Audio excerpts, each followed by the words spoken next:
Perkenalkan, nama saya Irina Syafri, saya dari kelompok 4 dari mahasiswa Universitas Muhammadiyah Cirebon. Di sini saya mau melakukan wawancara dengan Ibu. Sebelumnya dengan Ibu siapa? Ya, Ibu di sini saya mau wawancara Ibu tentang kewarganegaraan Indonesia. Jadi sebelumnya saya akan menanyakan sedikit nih buat Ibu beberapa pertanyaan ya Bu. Ya, silakan. Yang pertanyaan pertama dulu nih Bu, bagaimana cara menyeimbangkan antara hak dan kewajiban kita sebagai warga negara Bu?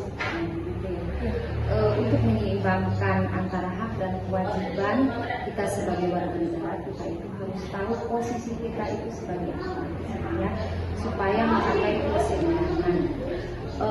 Melalui interaksi yang terus menerus dan terorganisir di dalam komunitasnya.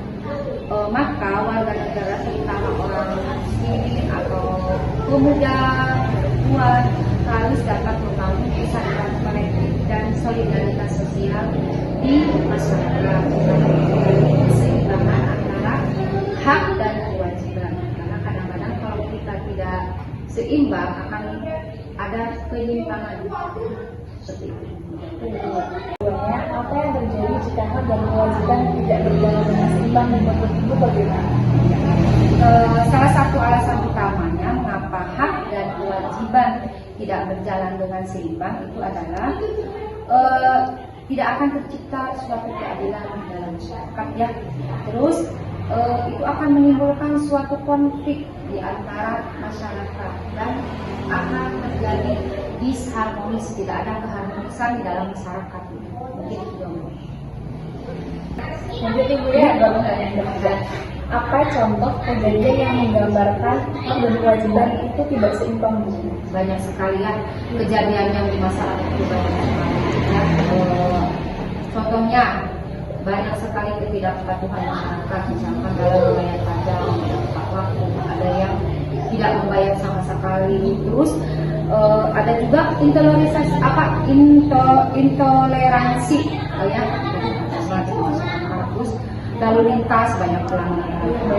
Iya, banyak sekali. Itu adalah suatu contoh dari penggambaran pelanggaran atau hak dan kewajiban masyarakat, ya. Banyak sekali. Terus banyak terjadi kekerasan terhadap anak-anak. Banyak sekali. Itu adalah suatu kita sebagai warga negara yang baik wajib bersama. Jadi harus ada komunikasi supaya kesenjangan sosial tidak berkembang. Pertanyaan keempat ya dia. Mengapa hak dan kewajiban warga negara itu harus berjalan beriringan Ibu? Kenapa? Ya harus dong, ya harus beriringan antara hak dan kewajiban itu, ya. Karena kalau tidak beriringan akan terjadi sebuah konflik dan ketidakadilan di dalam masyarakat ataupun di mana saja tempat kita masyarakat, itu harus ada keseimbangan. Ya. Jangan ada seseorang hanya menuntut haknya saja atau hanya melaksanakan kewajibannya tapi tidak mendapatkan hak. Itu harus seimbang, karena itu akan menimbulkan suatu konflik atau disharmonis di masyarakat atau di lingkungan di mana kita posisi. Pertanyaan terakhir nih ya, apa hak dan kewajiban Ibu nih sebagai seorang guru? Hak Ibu sebagai guru itu ada tertuang dalam Undang-Undang Nomor 14 Tahun 2005 bahwa seorang guru itu atau pendidik itu berhak memperoleh penghasilan di atas kebutuhan hidupnya.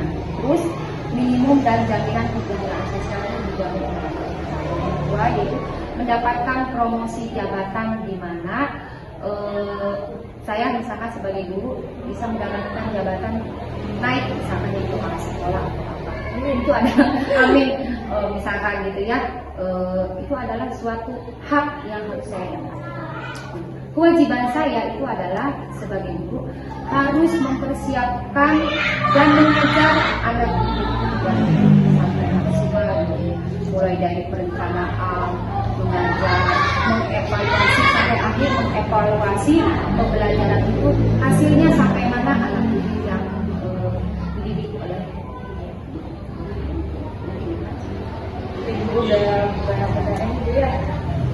ada 5 pertanyaan nih Ibu, makasih banget Ya, udah sama-sama. dijawabin semua itu. Iya, sama-sama. Baik Ibu, tadi udah menjawab ya pertanyaan dari saya, 5 pertanyaan itu Ibu sudah menjawab semua. Makasih banget Ibu udah bersama-sama untuk kami. Dan kesimpulannya yang tadi, berarti hak dan kewajiban itu harus beriringan ya Bu. Iya, Kalau betul. bukan nggak beriringan itu akan terjadi konflik ya di dalam masyarakat tersebut. Berarti kita sebagai warga negara itu harus mempunyai hak dan kewajiban, dan wajib banget hak dan kewajiban itu harus beriringan dalam kehidupan sehari-hari ya Bu. Iya, betul sekali. Baik Ibu, begitu saja wawancara dengan saya. Makasih banget sudah meluangkan waktu Ibu untuk wawancara dengan saya. Sekian dari saya ya Bu. Wassalamualaikum warahmatullahi wabarakatuh.